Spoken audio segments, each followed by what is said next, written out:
दर्शकों, इस वक्त हमारे समक्ष है ठाकुर सूर्य प्रकाश दीक्षित उर्फ बंटी दीक्षित। आप प्रभाग क्रमांक 10 से भारतीय जनता पार्टी के संभावित उम्मीदवार हो। सबसे पहले हमारे चैनल में आपका बहुत बहुत स्वागत है। जी नमस्कार सर, हम आपसे ये जानना चाहेंगे कि प्रभाग क्रमांक 10 से आपको उम्मीदवारी मिलने जा रही है। ऐसे एक हमारा जो मीडिया सर्वे हुआ था उसमें ये हुआ कि मतलब आप यहाँ के संभावित उम्मीदवार अभी हो फिलहाल, लेकिन आपको उम्मीदवारी मिल सकती है। तो आप ये बताइए किस तरह का आपका जनसंपर्क है ये प्रभाग क्रमांक 10 में, और क्या विकास के आप काम करने वाले हो, और क्या आपकी जनता से उम्मीद है, उस बारे में बताइए। जी, सबसे पहले तो आपके चैनल को नमस्कार। आदरणीय श्रद्धेय जगन्नाथ कर्नेवारी जी, जो कि इस क्षेत्र के भारतीय जनता पार्टी के सबसे फाउंडर मेंबर थे, जिन्होंने मुझे 21 साल की उम्र में भारतीय जनता पार्टी में सक्रिय राजनीति में लेके आए, और श्रद्धेय प्रभाकर राव दटके जी के नेतृत्व में मैंने 1997 में भारतीय जनता पार्टी से चुनाव लड़ा था। अनफॉर्चुनेटली वो 58-90 से हम हार गए। उसके बाद सतत हम लोग जनता के संपर्क में हैं, जनता के कार्य कर रहे हैं, जैसे रोड का है, नाली का है, इतर और इत्यादि काम है। लेकिन पिछले हमारे 15 साल बड़े खराब गए। भारतीय जनता पार्टी की यहाँ से छोटे छोटे अंतरों से हम सीट हारे। जनता के बीच में जबकि अच्छा संपर्क है, सब कुछ है, लेकिन इन गत 5 वर्षों में भारतीय जनता पार्टी के कार्यकर्ताओं ने, नेताओं ने इस प्रभाग के अंदर में निधि की कोई कमी नहीं की। आदरणीय देवेंद्र जी फडणवीस, हमारे मुख्यमंत्री साहब के निधि से अभी 2.5 करोड़ रुपए के काम प्रभाग 10 के अंदर में हुए हैं। चौबे कटिया भंडार के पास में सीमेंट रोड का काम, सीसी फ्लोरिंग का काम, मंजीदाना कॉलोनी में डामरीकरण के रास्ते बन रहे हैं। आकार बिल्डर के अंदर में गटर लाइन का काम शुरू हो चुका है। वहाँ के रास्तों का काम है, वहाँ की सीसी फ्लोरिंग का काम है, वहाँ पे गट्टू लगने वाले हैं। सतत हम लोग काम करते चले जा रहे हैं।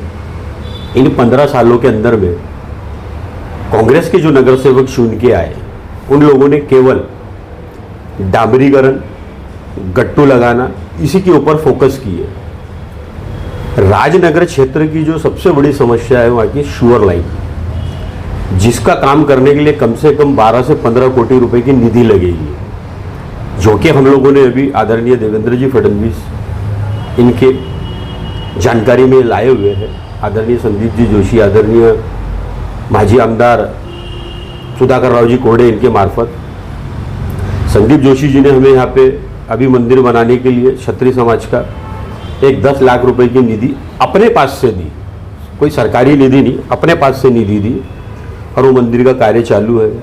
ऐसे सतत हम लोग प्रयास करते चले जा रहे हैं।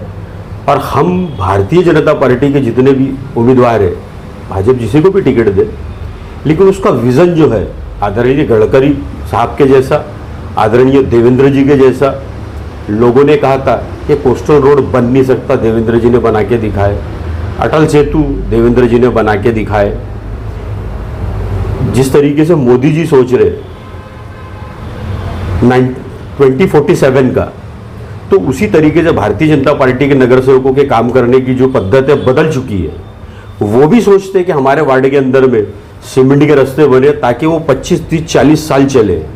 गटर लाइन बने तो पाइपलाइन और पीने की पाइपलाइन, वेस्टेज पाइपलाइन, ये सारी चीज़ें एक साथ काम होके चले ताकि बार बार गड्ढे ना खोदना पड़े और बार बार ये ना होना पड़े। उसी प्रकार भारतीय जनता पार्टी का हर कार्यकर्ता सतत इस काम में लगा हुआ है, और मैं आशा करता हूँ कि इस बार हम लोग प्रभाग 10 से चारों के चारों सीटें भारतीय जनता पार्टी की निकाल लेंगे, और जनता का जनसमझ हम लोगों के साथ है।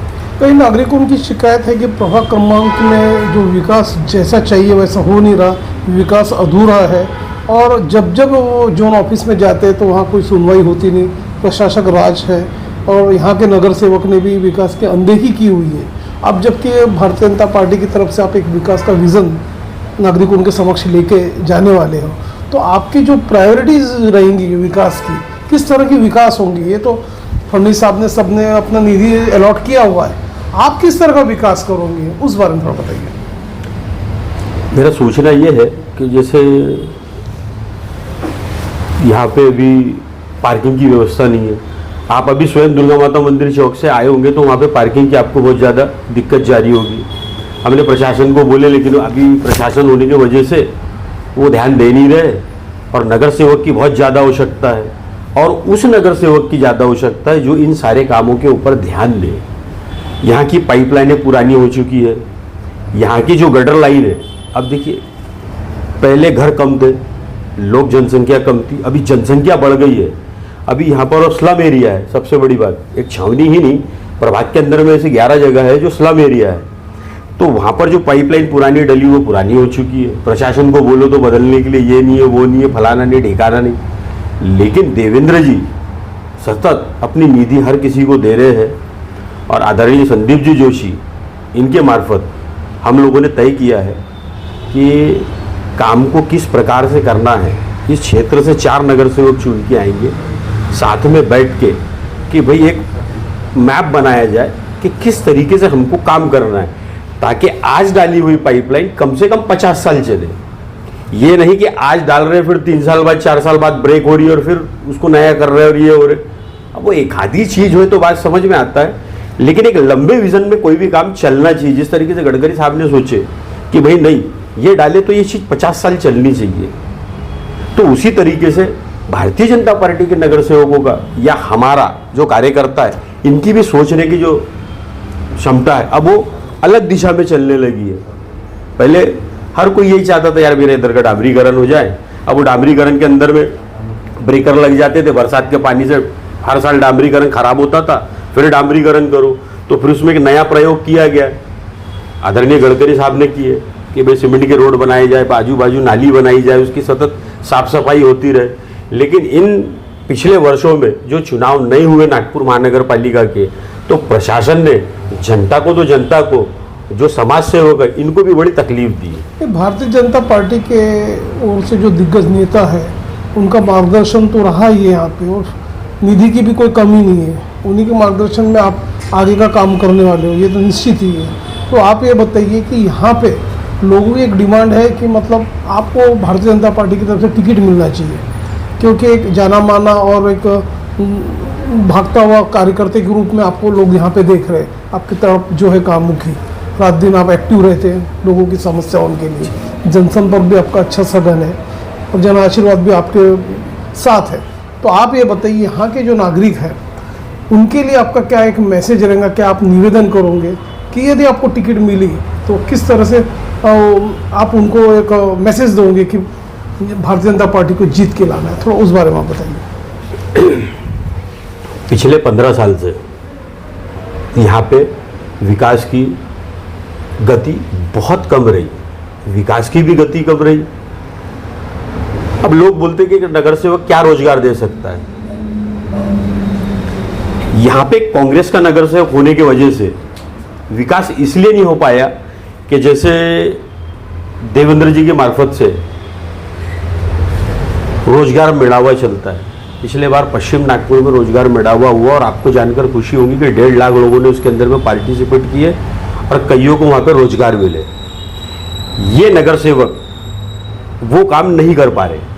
हमारे पार्टी के मार्फत से सतत ये काम चलते रहते। लाडली कभी देखिए बीच में आप आ जाएंगे कि लाडली बहनों का KYC कराओ, तो KYC कौन करवाएगा? जो निचले स्तर का कार्यकर्ता वो बहनों के जाके घर घर में पूछता, ताई तुमचा KYC झाला का, ताई तुमचा झाला का, ताई तुमचा झाला का। तो ये सतत जो भारतीय जनता पार्टी के कार्यकर्ता ये लोगों के बीच में 24/7 रहते ही है। अब मैं विजन बोलूं कि भाई भारतीय जनता पार्टी के मेरे तरफ से क्या विजन रहेगा, मेरे तरफ से वही विजन रहेगा जो आदरणीय गडकरी साहब से प्रेरणा मिली है, जो आदरणीय संदीप जोशी जी से मिली है, आदरणीय देवेंद्र जी फडणवीस, हमारे नेताओं से जो मुझे काम करने की शैली सीखने मिली है, बस उसी को धरातल पे मैं उतारूंगा।